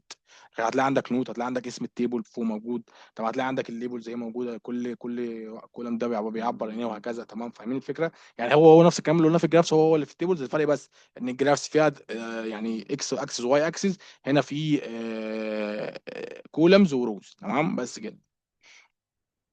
فهو بيقول لك بكل بساطه ايه، انا عندي الميه، انا هاجي في الميه ادوب فيها الان سي ال وازود عدد المولات بتاعتها بعدد مولات مختلفه واحسب الفريزنج بوينت، بعد كده احط السكروز بنفس عدد المولات دي واحسب الفريزنج بوينت. الفرق بس ان الان سي ال المول الواحد فيه بيديني 2 مولز من الايونز جوه صوديوم كلورايد، اما السكروز بيدوب السكر جوه بيديني ايه سكر بس، او يعني مش بيديني 1 مول من السكروز، بيدوب 1 مول هو 1 مول. تمام. مش بيديني ايه ايونز زياده، فبالتالي ايه هتلاقي دايما الان سي ال نفس الكميه، بس هتلاقي ان تاثير ال NaCl على الفريزنج بوينت اكتر بكتير من تاثير السكروز. بس اللي احنا اهم حاجه الريزلت اللي احنا وصلنا لها في الاساس ان الفريزنج بوينت قلت زياده، فانا كل ما بزود مولز او ادوب سبستانس الفريزنج بوينت بتقل. تمام. طب ايه هو الاكسبيرمنت الثانيه؟ ثانيه بس كده. الاكسبيرمنت الثانيه بكل بساطه هو ان انا اشوف تاثيرها على البويلنج بوينت في ال NaCl. بس انا عندي ال NaCl اهو، واشوف تاثيرها على البويلنج بوينت، كل ما بزود عدد المولز هتلاقي البويلنج بوينت بتزيد. تمام. ده كده ايه، ده كده التو اكسبيرمنتس او التو تيبلز اللي عندنا. تعالوا نشوف السؤال. قال لك according to the results of experiment 1 and 2، بالنسبه للريزلتس الموجوده في experiment 1 قال لك which of the following conclusions can be made about the magnitude of the change in boiling point and the freezing point of H2O solution when 0.2 mole of NaCl is added to 100 gram of H2O. الفريزنج بوينت يعني ايه يا دكتور الكلام ده؟ هو بيقول لك بكل بساطه تعالى قارن لي ما بين الميه اهي. تمام. الميه دي انا هدوب فيها 0.2 NaCl. تمام. فهيحصل تغيير في الفريزنج بوينت وفي البويلنج بوينت، فقارن لي ما بين التغيير اللي حصل في الفريزنج بوينت والبويلنج بوينت. قول لي الفريزنج بوينت، قارن لي ما بين الاثنين، يعني هل الفريزنج بوينت دي هتتاثر اكتر من البويلنج بوينت ولا البويلنج بوينت تتاثر اكتر من الفريزنج بوينت؟ يعني يا دكتور الكلام ده يعني هل الفريزنج بوينت دي الكميه اللي هتقلها لما احط، طبعا احنا بنتكلم على 0.2، فانت تبص على 0.2 هنا هتلاقيها قلت بقت نيجاتيف 6.9 من كام؟ من زيرو. يعني هي الكميه اللي قلتها الفريزنج بوينت بقت 6.9، فانا لما دوبت 0.2 NaCl اتغيرت النسبه بتاعت الفريزنج بوينت ب 6.9. طب في البويلنج بوينت لما دوبت 0.2 اتغيرت بقت 102 من 100، فزادت 2. يبقى انا لما بدوب 0.2 NaCl في ميه ايه اللي بيحصل؟ ان الفريزنج بوينت بتقل بنسبه 6.9 بنسبه 6.9 من 10، والبويلنج بوينت بتزيد بنسبه 2. فتبقى الاجابه ايه؟ ان كميه القللان او كميه النزول اللي نزلته في الفريزنج بوينت اعلى من الكميه اللي زدتها في الغليان. يعني اتمنى تكونوا فهمتوا المصطلح. انا دلوقتي نزلت كميه معينه في الفريزنج بوينت لان الفريزنج بوينت هتقل، هتبقى 6.9 بالنيجاتيف. تمام. اما البويلنج بوينت انا زدت، بس الكميه اللي انا قلتها في الفريزنج بوينت اعلى من الكميه اللي انا زدتها في البويلنج بوينت، اعلى في درجات الحراره، يعني انا قليت درجات حراره اعلى من درجات الحراره اللي زدتها في البويلنج بوينت. فتبقى الاجابه عند الاجابه جي، ان الفريزنج بوينت lowered more than the boiling point is raised. فهمتوا الموضوع ده ماشي ازاي؟ يعني فهمتوا السؤال ده؟ سؤال على فكره سؤال برضو مباشر، يعني الكومن بريدج ميثود دي فيها لعب للصبح، وده سؤال يعني امتحان رسمي، ده سؤال بيتكرر كل امتحان كل امتحان، سؤال الكومن بريدج ده. لان زي ما قلت لك في الامتحان من شويه، في الامتحان 24 انت دايما بيبقى عندك كذا فيجر او كذا جراف او كذا تيبل او تيبل وصوره او صوره وفيجر او فيجر وتشارت، فانت عندك متغيرات يقدر يلعب فيها براحته. فاهمين الفكره؟ يعني انا عايز اديك مثال اظن، يعني انا مش فاكر قوي بس ايه، كان في سؤال عندنا في القطعه دي اللي هو according to figure 1 وفين، اللي هو كان فيه 2 في اللي هو بيقول لك ايه based on figure 2 and 3. انت في الغالب بتلاقي معظم الاسئله اللي تلاقيها based on figure 2 و 3 according to figure 1 و figure 2 مش عارف إيه. في الغالب الاسئله دي بتبقى اسئله common bridge method، او بتبقى اسئله معتمده على التكنيك ده في الحل، اللي هو بيبقى جايب لك معلومه من تيبل او من جراف، عايز يبقى لك في معلومه في جراف او تيبل تاني. تمام. خش في السكيل ستيتمنت الرابعه. ايه السؤال اللي ممكن يجي لنا؟ اقول لك determine or use a mathematical relationship that exists between the data. انت بكل بساطه بيبقى عايز تستخدم مهاراتك الرياضيه ان انت تطلع افريج، تحول يونتس. وده سؤال يعني ايه بصراحه مش بيتكرر كتير عشان نبقى برضه ايه يعني متفقين في الموضوع. يعني مثلا نجيب لك سؤال زي ده، تيبل زي كده، وعندك ميثود 1. عندك قال لك في ميثود 1 مثلا الدي بتيكوال ايه، فانت هتلاقي عندك الدي دايما بتساوي ايه؟ انك بتجمع صورتين مع بعض، 22 زائد 20 بتساوي 42، 44، 80، 42. تمام. فتلاقي ايه؟ هتقول له ان الماثيماتيكال هنا ريليشن شيب هي ار زائد دي. السؤال ده بصراحه ما بيجيش كتير، بس السؤال ده تطويره بيجي عامل ازاي؟ تطويره بيجي ان هو يجيب لك فيزيكس بقى، فيزيكس بالتحديد يعني، وريفرنس باسجز. تلاقيه بيجيب لك ايكويشنز ماس تمام، او ايكويشنز فيزيكس. حلو. وبينزل عليه يجيب لك تحت كالكوليشنز. فالفكره عندي، ما انتوا بصوا يا شباب برضه تبقوا عارفين انواع اي حاجه غير التكست في الباسج تبقى عباره عن ايه؟ يا فيجوالز اللي هو فيجرز، جرافس، تيبل، تشارت كده، يا قوانين. قوانين اللي هي الايكويشنز، المعادلات بتاعت الفيزياء او معادلات الكيمستري، او قوانين الفيزياء بتاعت السرعه بقى والحاجات دي كلها. تمام. والحاجات دي برضه تبقى حاجات اضافيه في القطعه، يعني مش تكست صريح. هي تبقى عوامل انا محتاجها وبيجي عليها اسئله. ففي الغالب تطوير سؤال الماثماتيكال ريليشن شيب ده او الماثماتيكال ريزونز هو انه يجيب لك ايكويجن فيزياء او معادله كيمياء، معادله كيميائيه او هكذا، ويبتدي بقى يسالك عليها. يسالك عليها بقى انك تحسب حاجه، يسالك على انك تطلع كالكوليشن، يسالك على انك تطلع ريزلتس جديده او هكذا. يعني ده السمبلسيتي ده، يعني ده ايه؟ اسامبل نوع. ده اكتر نوع سيمبل ممكن يجي لك في نوع الاسئله دي. ده بقى فيه تطوير للصبح. بس هو سؤال مباشر برضو، يعني سؤال بيجي لك في الامتحانات اللي فيها ايكويشنز دايما بيجي. لو في سؤال فيه ايكويشن، قطعه فيها ايكويشن، لما نيجي نتكلم قدام برضو في حل الامتحانات بقى هقول لك بقى وانت بتحل امتحان ايه بقى اللي انت هتنزل تلاقي اسئله عنده في الامتحان. كده كده انا ايه هظبطك باذن الله في الموضوع ده. يعني هتلاقي انا اقول لك انت بتقرا قطعه، بص يا عم القطعه دي اي قطعه بتقراها الحته دي عليها سؤال تحت، الحته دي عليها سؤال تحت، الحته دي عليها سؤال تحت. فتبقى انت بتتعلم وانت بتقرا ايه اللي تهايلايت الحاجات دي عليها اسئله. تمام. نخش في واحد رابع واحده او خامس واحده بقى، اللي هو انت translate information into a table او جراف او diagram. يعني يا دكتور الكلام ده انا بكل بساطه بيبقى جايب لك المعلومات في هيئه تكست. تمام. ده سؤال لذيذ موت يعني. حلو. ان هو يجيب لك المعلومات في هيئه تكست ويقول لك طلع لي في هيئه جراف. تمام. او يكون جايب لك تيبل في القطعه، وده في الغالب يعني السؤال بيجي بهذه الهيئه يعني. يكون جايب لك تيبل في القطعه. تمام. ويروح هذا التيبل يجيب لك عليه سؤال تحت يقول لك والله هي الريليشن شيب الموجوده في ال في التيبل ده ايه يعني ايه شكلها ازاي في الدياجرامز اللي تحت. على فكره شباب ده شكل التشارت، عشان تبقوا عارفين الفرق بين شكل التشارت وشكل الجراف. التشارت بيبقى في الغالب فيه كذا فاريبلز وبيبقوا متعاملين في هيئه كولمز كده، وبيبقى فيه برضو زي اكس اكسس وواي اكسس، بس هو ايه بيبقى فيه كذا فاريبل. تمام. ده الشكل التيبيكال اللي بيجي عليه السؤال ده. على فكره السؤال ده بيتكرر برضو، بيجي في امتحانات كتير. يجيب لك تيبل في هيئه داتا زي كده. تمام. ويقول لك ايه حولها لي لجرافات او لتشارت. بس انا عايز احول الداتا دي لتشارت. طبعا بص اسهل حاجه يا شباب هنا ايه؟ انك بس اول حاجه تبص على اعلى يعني عشان تستبعد بسرعه تبص على اعلى او اقل بوينت عندك في التيبل. فانت مثلا التيبل ده تلاقي اعلى حاجه عندك الهكسين. الهكسين هتلاقي هو لان السؤال بيقول لك عند 20 سيريز، خلي بالك. يعني الجرافات دي كلها عند في الرو ده كله، او اسف الكولم ده كله. تمام. فانت هتلاقي اعلى حاجه عندك الاكسين 110. فانت اي حاجه في حاجه ما فيش حاجه قده، يعني هو الاكسين لوحده. فانت عندك مثلا هنا الاكسين بيساوي حاجه ثانيه، هنا الاكسين بيساوي حاجه ثانيه. فانت عندك اي وبي، اي ودي مستبعدين. فهيبقى عندك سي او بي. تمام. بس هتبتدي بقى القارنه ما بينهم سريعا. هتلاقي عندك الاكسين بعديه الميثانول. تمام. يبقى الاكسين بعديه الميثانول. بعد الميثانول هتلاقي عندك البيوتين، بعد كده الايثايل اسيتيت. يبقى البيوتين يبقى البيوتين بعد كده الايثايل اسيتيت بعد كده اخر حاجه البروبانول. فتبقى الاجابه عندك سي. طبعا الاجابه بي هتلاقي غلط لان هتلاقيه مبدل ما بين البيوتين والايثايل اسيتيت.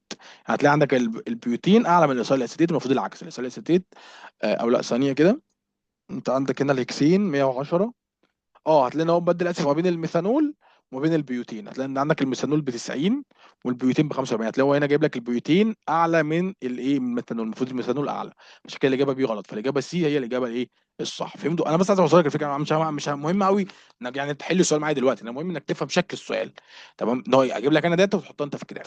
وبص يا شباب برضو تاني عشان السؤال اللي عارفه هيجي لي، اللي هو يا دكتور هو الامتحان هتجي لنا اسئله كده. ده شكل السؤال، صعوبه السؤال. السؤال ممكن يتصعب معاك 100 عارف بالظبط. مثلا لما تبقى انت في الماس كده فتاخد معادله، فتلاقي الدكتور دايما يجيب لك ايه يعني ايه يعني سؤال سهل على المعادله، تطبيق على المعادله عشان تبقى ايه فهمت المعادله.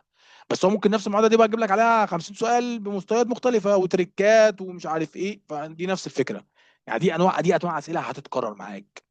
يعني سؤال الكومن بريدج ده بيجي كتير قوي، سؤال الداتا ده بيجي كتير قوي، السؤال الاولاني حتى بتاع انك تطلع ريليشن شيب مباشره ده بيجي كتير قوي، لان هو دايما يا شباب في اليو ار تي سبيسيفيكيشنز عندك في ترتيبه للاسئله، ان هو غير ترتيبه انواع الاسئله اللي هو انتربريتيشن وايفالويتنج والحاجات دي، في ترتيبه في صعوبه الاسئله. ان انا عندي مثلا يكون عندي 25% سؤال اسئله سهله، يكون عندي مش عارف 50% اسئله متوسطه مثلا، و25% اسئله صعبه، او 20% اسئله صعبه اللي هو سؤال واحد صعب مثلا، وثلاثه متوسطين واثنين سهلين.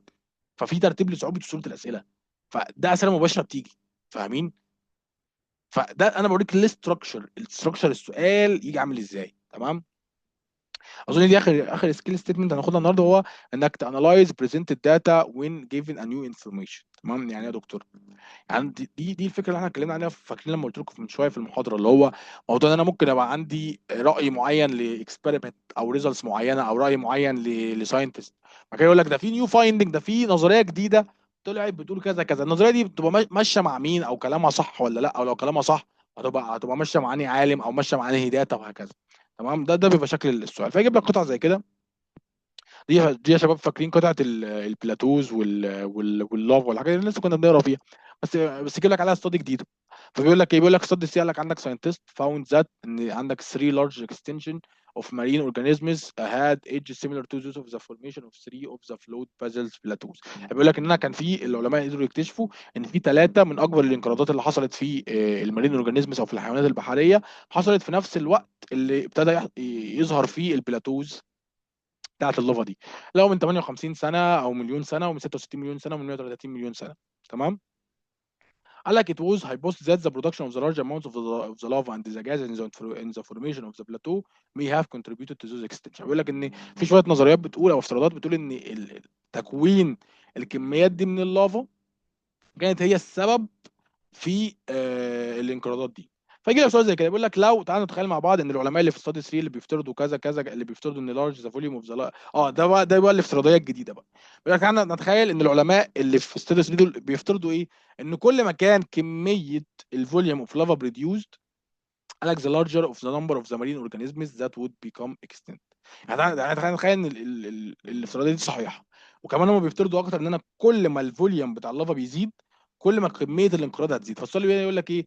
قال لك which of the following plateaus caused the largest number of marine organisms to become extinct.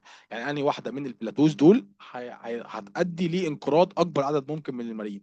طب هو لسه قايل لنا معلومه ان انا كل ما عدد الانقراض بيكبر، ده معناه ان الفوليوم زياده. انا عايز اجيب اللارجست، فهجيب اللارجست فوليوم، فانا عندي اللارجست اكستنشن او اعلى انقراض او اكستنت هو اللارجست فوليوم.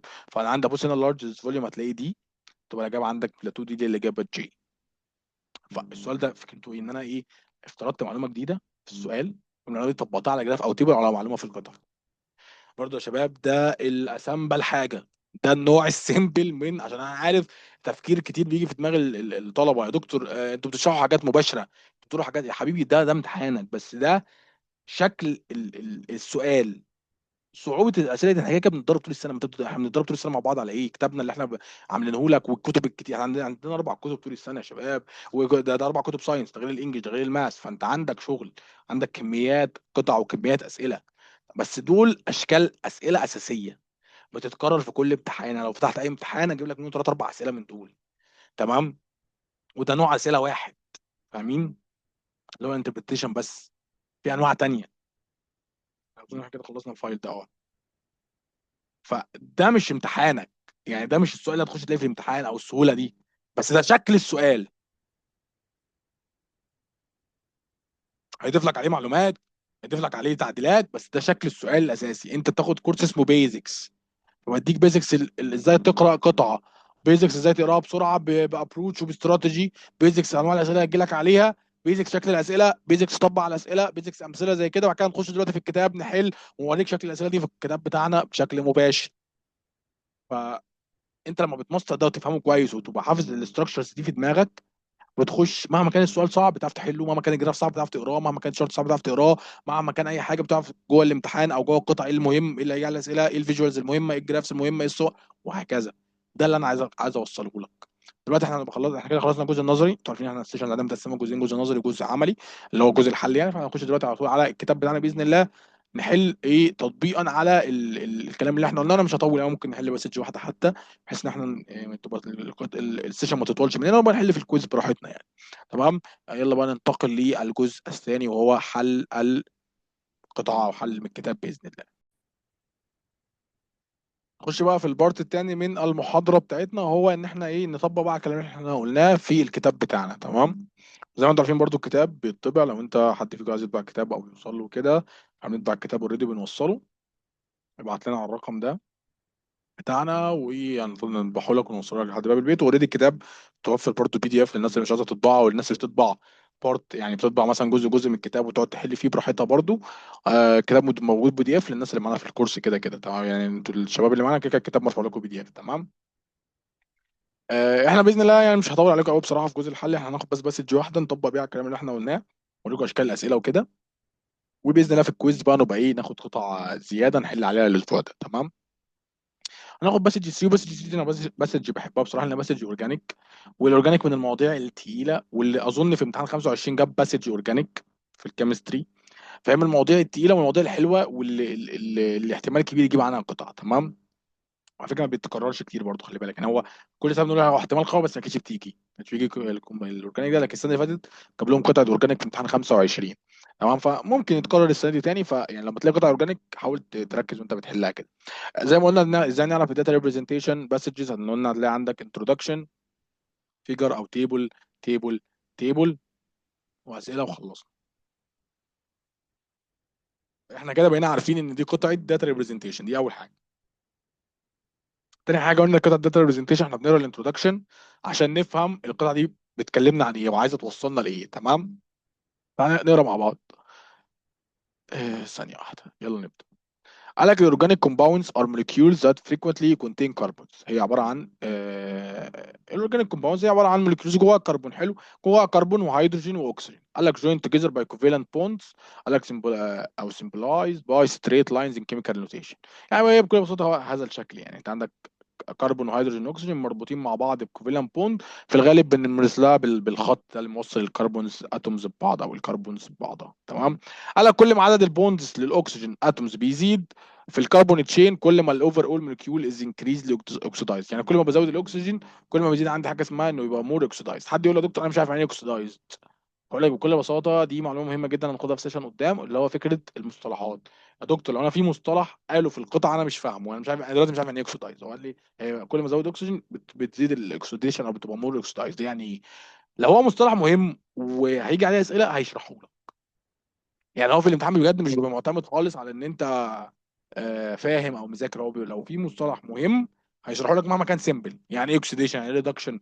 يعني لما نيجي في قطع في امتحانات هتلاقي عادي ان هو بيشرح لك يعني ايه اوكسيديشن، يعني ايه ريدكشن، يعني ايه مولكيول، يعني ايه اتوم، يعني ايه بروتون، يعني ايه الكترون. عادي. ومش بيعتمد ان انت خلاص فاهم الموضوع ده. لان هو اصلا حتى في الريفرنس باسجز معظم القطع الاجابه بتبقى عباره عن الانترودكشنات بتاعت الشباتر او الانترودكشنات بتاعت السكشنز. يعني بيجيب لك دايما الشابترز اللي في اول او الباراجرافات اللي في اول الشابتر او اللي في اول السكشن. تعرف اي ريفرنس حد فيكم فتح اي ريفرنس كامبلز ده لاي حاجه، هتلاقي عندك شابتر مثلا الاتومز او شابتر 1 هتلاقيه بيتقسم جوه سكشن 1 وسكشن 2 وسكشن 3 وهكذا. فهو دايما بيجيب الانترودكشنات اللي هو بيجيب اول كام باراجراف او اول صفحه في الشابتر او اول صفحه في السكشن. تمام. وفي الغالب اصلا الصفحه دي بتبقى كلها عباره عن تعريفات، فهتلاقي بيشرح بقى كل حاجه من الصفر. تمام. فما تقلقش. فلو انت شايف ان اكسدايز خلاص مش مهم عديها، لو هي مهمه هتلاقيه شرحها لك. قال لك فور اكزامبل الالدهايد عنده ارمور اوكسيدايد زان الكحول. يعني ايه يعني ايه مور اوكسيدايد؟ يعني مرتبط بذرات اكسجين اكتر. والالكحولز مور اوكسيدايد زان الكينز. يعني الالكحول فيه اكسجينز اكتر من الالكينز. حلو. بعد كده قال لك ذا ميلتنج بوينت اوف ذيس كومباوندز ليستد ان تيبل 2 او ان تيبل 1 وان تيبل 2 زيرو فيسكوستس. قال لك اللي هو ريزيستنت تو فلو اور ستيك. يعني هو مثلا هنا خلي بالك انا بطبق لك على اللي انا بقوله لك. هو هنا بيقول لك بس التيبلز اللي انت تقراها دي، وان دي حاجه مهمه. لو فاكر قلت لك التيبل لو مش مكتوب او الفيجر او اي حاجه مش مكتوب اسمها هتلاقيه شرحها لك في الثلاث سطور اللي قبلها. فدي اول حاجه احنا اتكلمنا عليها في الشرح من شويه. فتلاقي مثلا هنا بيقول لك تيبل 1 هتلاقي فيه الميلتنج بوينت بتاعت الكومباوندز. تمام. او اسف في تيبل 2 قال لك تيبل 1 ده فيه الالكينز والالدهايدز والالكحول. تمام. اما تيبل 2 ده فيه الميلتنج بوينتس بتاعت الحاجات دي. والفيسكوستيز موجوده في تيبل 3. وهتلاقي عشان الفيسكوستي مهمه عندنا او حاجه محوريه في عليها تيبل، فهتلاقي شارح لك يعني ايه فيسكوستي، يعني ايه ريزيست، اللي هي الريزيستنس تو فلو، او الستيكنس، اللي هو ان انت تبقى الحاجه بتتحرك ببطء قوي، ومش بتبقى عايزه يعني تفلو زي العسل كده. تمام. فهو انت دلوقتي عندك كلمه الاكسوتايز مش مهمه عندي في القطاع اللي مش عليها تيبل وعليها اسئله. اما كلمه فيسكوستي مهمه لان عليها اسئله وعليها تيبل كامل خاص بيها. الناس تبقى فاهم معنى الكلمه دي يعني. وفي الغالب معظمنا عارفين يعني انت اكيد عارف يعني ايه فيسكوستي، يعني ايه لزوجه. فانت عارف معناها ايه، حتى مش لازم تبقى عارف ان هو ريزيستنت فلو، انت عارف ضمن ان هي حاجه بتتحرك ببطء مثلا، فانت ضمنيا عارف معناها يعني. بس هو بيقولها لك عشان دي حاجه مهمه. فده عامه في اي حاجه، اذا كان في الريفرنس باسجز، في الاي سي تي، في اي نوع قطع، لو كلمه مهمه هيشرحها لك. تمام. طبعا بص على التيبل، التيبل 1 ما فيهوش اي حاجه غير ان هو بيعرفك عدد الكربون، ان فول من لغتها كلمه بيوت، ولو الكين بتبقى بيوتين، الكحول بتبقى بيوتانول، لو الدهايد بيبقى بيوتا الدهايد. نفس الكلام الكربون بنتا، اللي هو ال5 بنتا وال6 هيكسا وال7 هيبتا وال8 اوكتا وهكذا. اهم حاجه عندك تيبل 2 تيبل 3. تيبل 2 فيه عندك زي ما قلنا هو عباره عن الكربونز هنا، الميلتنج بوينتس، والالكين والالكول. بس لازم تفرق، ركز قوي في كلمه الميلتنج بوينت عشان يجي على سؤال تحت لازم تبقى فاهم. الميلتنج بوينت هو ان انا بقعد ازود درجه الحراره، فبحول المركب ان هو يتحول من حاجه لحاجه. فاهمين الفكره؟ انا بزود درجه الحراره. يعني انت لما بيبقى عندك مكعب تلج، فانت بيبقى خارج من الثلاجه مثلا في 0 سيليزيوس، بيطلع في الجو الحقيقي بيقعد بقى يزيد 1 2 3 4 5 6 لحد ما يحصل له ميلتنج. وبعد كده بتبتدي لو زودت درجه الحراره يحصل له بويلنج. تمام. عكس الفريزنج بوينت، الفريزنج بوينت انا بقلل درجات الحراره، وهقول لكم دلوقتي الكلام ده ليه. فانت هتلاقي لو جيت تبص كده، لو عايز تطلع ريليشن شيب يعني، فانت هتلاقي في الغالب دايما الالكحول عنده او الالدهايد في الغالب بيبقى عنده اعلى ميلتنج بوينت. لو ثبتنا مثلا عند 7 مثلا، هتلاقي عندك والله يا سيدي هتلاقي عندك الالكحول اعلى. يعني مفيش باترن ثابت على فكره، دايما انا بقول لكم كده، لما تلاقي ان مفيش باترن ثابت مش مهم تطلع الترند او الباترن تبعينك كده، الله عرفت تطلع. اصل بص يا شباب، الترندات في الغالب بتبقى مباشره. يعني لو في ترند مثلا انكريز بانكريز وهكذا هتلاقيه مباشر. تمام. او هتلاقيه لو مثلا يكون عندك داتا كتير، اذا كان في تيبل او في جراف، هتلاقيه بقى في القطع او في الاسئله تحت محدد لك بقى، محدد لك انت هتقارن ما بين الالكين والالكحول في فورس. فاكرين السؤال اللي كنت بقول لكم عليه في انواع الاسئله اللي بتجي لنا، اللي هو السؤال المباشر، اللي هو تلاقيه جايب لك كل حاجه بيقول لك قارن لي ما بين الداتا دي والداتا دي، ايه اللي بينكريز وايه اللي بيديكريز وهكذا. فنفس الموضوع.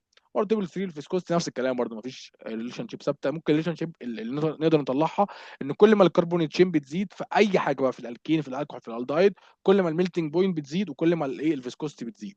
يعني لما كنا هنا 4 مثلا، كانت الميلتنج بوينت في الالكين 135، لما بقينا مثلا 8 بقت 216. فانا كل ما بمشي كده كل ما بيزيد عندي الايه الميلتنج بوينت، وبيزيد عندي الفيسكوستي، اذا كان في الالكين الكحول الالدايد او ايه في حالتين الميلتنج بوينت والفيسكوستي. ودول ايه الريليشن شيب اللي أنا ممكن اقدر اطلعها. نخش بقى على الاسئله. اول بس واحده واحده مع بعض. اول سؤال بيقول لك ايه: which organic compounds in table 2 are solids at 215 كي. ده سؤال، فاكر لما جيت قلت لك ان ممكن يجي لك سؤال اللي هو يبقى جايب لك معلومه اضافيه في السؤال او حاجه وعايزك تطبقها على الجراف، هي دي ده نوع السؤال احنا لسه متكلمين عليه من شويه. هو هنا بيقول لك انهي هو الميلتنج بوينت ده يعني ايه؟ يعني ايه كده تعريف ميلتنج؟ ان انا عندي بحول حاجه من حاجه لحاجه او من نوع لحاجه، وفي الغالب ده من سوليد لليكويد. فهو بيقول لك عند 215 انهي هيبقى من الحاجات اللي جايه دي سوليد. فانت لما تيجي تبص هنا اصلا هتلاقي في الميلتنج بوينت 215 ده يا شباب، يعني انا لازم يكون الميلتنج بوينت بتاعتي اعلى من 215 عشان ابقى سوليد. يعني ايه الكلام ده؟ يعني انا مثلا لو انا راجل الميلتنج بوينت بتاعتي 220، فانا هقعد ازود درجات الحراره لحد ما اوصل 220 عشان اتحول من سوليد لليكويد. فانا عند 215 انا سوليد، 216 سوليد، 217 سوليد، 218 سوليد، 200 لحد ما اوصل 220 ادوب. طب لو انا الميلتنج بوينت بتاعتي 214 مثلا يعني، فانا عند 214 اتحولت من سوليد لليكويد، فانا عند 215 انا ليكويد، 216 ليكويد، لان انا الميلتنج بوينت بتاعتي عند 214. فلما يجي يقول لك انا عايز حاجات سوليد عند 215، يبقى لازم الميلتنج بوينت بتاعتها تبقى اعلى من 215. فانت لو تيجي تبص على الجراف ده هتلاقي عندك الاوكتين اللي هو 216، وهتلاقي عندك اي حاجه اعلى من اول الهكسين او الهكسانول والهكس الدهايد. فتبقى عندك الاجابه الالكحولز والالدهايد اللي عندهم 6 او اكتر، والاوكتين. اتمنى يكون السؤال ده مفهوم، من السؤال ده كل سنه يا شباب يعني ايه بتتلخبط فيه شويه. تمام. والستيشن طبعا هي ستيشن مش لايف، فانا مش عارف اسالكم، بس لو حد مش فاهمه يبعت لي. الميلتنج بوينت يا شباب هي النقطه اللي انا بتحول من سوليد لليكويد، فانا برضه ازود درجه الحراره عشان اوصل لليكويد. تمام. فلو بيقول لك عند 215 انهي من دول سوليد، انهي من الداتا اللي قدامك دي سوليد، فانا لما يكون عندي الميلتنج بوينت 216 فانا محتاج اوصل ل 216 عشان اتحول لليكويد، فانا عندي 215 سوليد. لما عندي 221 انا محتاج اوصل 221 عشان اتحول لليكويد، فانا عندي 215 سوليد، وهكذا. تمام. ده كده اول نوع سؤال اهو اتكلمنا عليه، جه مباشر. تاني نوع قال لك according to table 1 and 3. ركز بقى معايا، ده في الغالب سؤال الكومن بريدج. قال لك which organic compound has the highest viscosity. هو انا بس عايزك ان انت تيبل 1 مش هتستعمله غير في المسمى بس. انت لو جيت تبص هنا هتلاقي ان انت عندك اللي عنده highest viscosity عندك الاوكتين، اللي هو الثمانيه الاوكتانول. تمام. فهو فكره بس ربط بالاثنين، انت تبقى عارف ان الكحول والاوكتين بيتسمى اوكتانول، انت تبقى عارفها من ان اوكتا والالكحول قول، فبس خلاص. فاللي عندك الهايست فيسكوستي هو ايه؟ الاوكتانول، اللي هو الاجابه إيه. تمام. بس برضو ده سؤال كومن على فكره، ده سؤال كومن بريدج، بس ده سؤال كومن بريدج سيمبل، سهل. تمام. لان انت لسه في الكتاب عندنا هتلاقي القطعه متقسمه عندك، قلت لك زي ايه نظام ليفلز كده على خفيف. انك هتلاقي الاول القطعه اللي في الاول دي سهله، كان كل ما تمشي هتلاقي قطع اصعب وجرافات اصعب وتيبلز اصعب. تمام. بس ده سؤال كومن بريدج. لحد دلوقتي جالنا السؤال اللي فيه معلومه كده اضافيه ممكن تلخبطني، وجالي ايه سؤال الكومن بريدج. انا هنخش في السؤال التالت نشوف شكله عامل ازاي. قال لك according to table 3، قال لك how do different types of five carbon molecules differ with respect to their viscosity. هو من الاخر عايز ايه؟ عايزك ترتبهم لي. يبقى ده بيقارن لك داتا يا معلم. فاكر لما قلت لك بيقارن داتا بداتا؟ فهتيجي عند الفيسكوستي عند الفايف كاربونز هتبص هتلاقي ان انت عندك الالكحول اعلى حاجه، وبعد كده الالدهايد، بعد كده الايه الالكين. فانت عايز تكتب جمله تقول ان الالكحول از عندها مور فيسكوستي زي الالدهايد، والالدهايد عندها مور فيسكوستي زي الالكين. اللي هي الاجابه ايه؟ الاجابه بي، او اسف الاجابه دي. ان الالكحول عندها هاير فيسكوستي زي الالدهايد، والالدهايد عندها هاير فيسكوستي زي الالكين. يبقى ده التالت شكل من انواع الاشكال الاسئله اللي بقول لك عليها. على فكره دي كلها دي سي تي عادي. تمام. ان احنا جالنا اول شكل اللي فيه الكلمه او حاجه اضافيه بيضيفها في السؤال تلخبطك، والشكل اللي هو كومان بريدج ميثود اهو، والشكل التالت اللي هو السؤال المباشر اللي بيقارن لك داتا موجوده عندك، قول لي مين الاعلى من مين. تمام. خش في السؤال الرابع. قال لك for each type of organic compound، قال لك what is the relationship between the length of the carbon chain to the melting point and the viscosity. اللي هو as the number of the carbon in the chain increase the melting point بيحصل لها ايه والفيسكوستي بيحصل لها ايه. ده اللي احنا لسه كنا قايلينها من شويه، الريليشن شيب اللي احنا طلعناها العاديه برضو. ده السؤال المباشر. قال لك ان انا كل ما بزود الكربونز كل ما الميلتنج بوينت بتزيد، وكل ما الفيسكوستي بتزيد اذا كان في الالكين او في الكحول او في الالدهايد. طبعا عندك الاجابه انكريز اللي هي الاجابه بي، ان الميلتنج بوينت بتنكريز والفيسكوستي بتنكريز. اخر سؤال عندنا في الباسج في القطاع لك according to table 2. بالنسبه لتيبل 2 قال لك the difference in melting point between an alkene and an alcohol with the same number of carbon is approximately how much. خلي بالك ده سؤال الماس اللي قلت لك عليه. فاكر سؤال الماس اللي قلت لك ده يبقى سؤال calculations؟ هو السؤال ده انت بكل بساطه هتجيب اي اتنين كربونز وتبتدي ايه ما بين الالكين والالكحول هو عايز الكين والالكحول ولا الدايب؟ بس معلش، عايز ما بين الالكين والالكحول. تمام. هتيجي هنا تجيب اي اتنين وتطرحهم، مثلا تطلع 183 من 135 هيديك تقريبا حوالي 77 او 78. تمام. هتطلع لا 78 ايه، هيديك حوالي قصدي 48 47. هتيجي تطلع دول من بعض هيديك برضو حاجه في رينج ال 50 والكلام ده. فانت عايز حاجه في رينج ما بين ال 45 لل 50.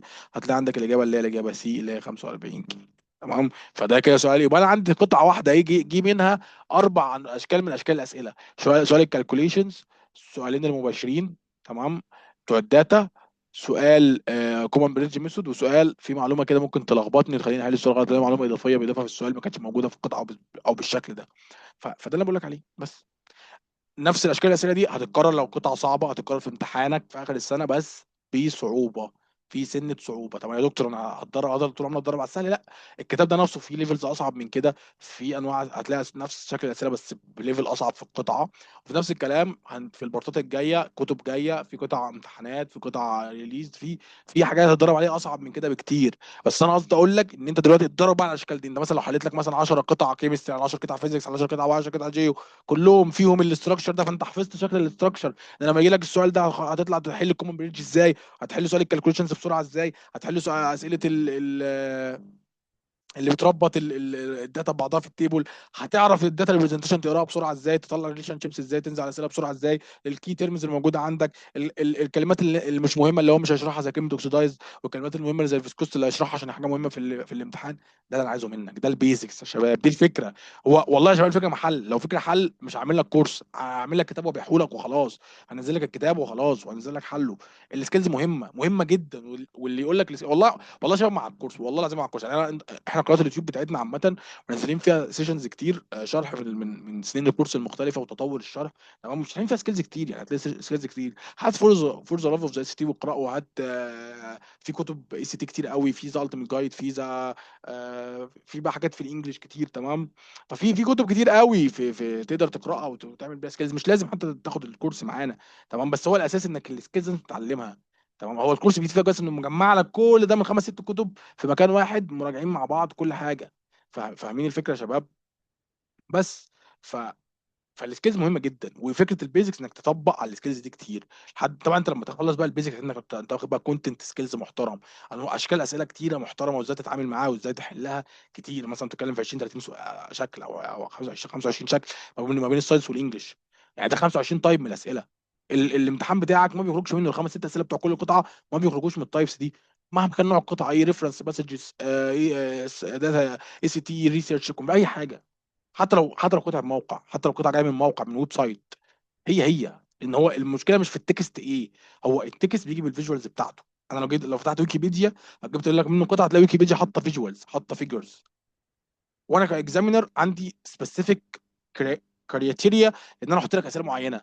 فالكرياتيريا ديت انا همشي عليها. انا محتاج ثلاث اسئله عن الجرافات والصور، احط ثلاث اسئله عن الجرافات والصور.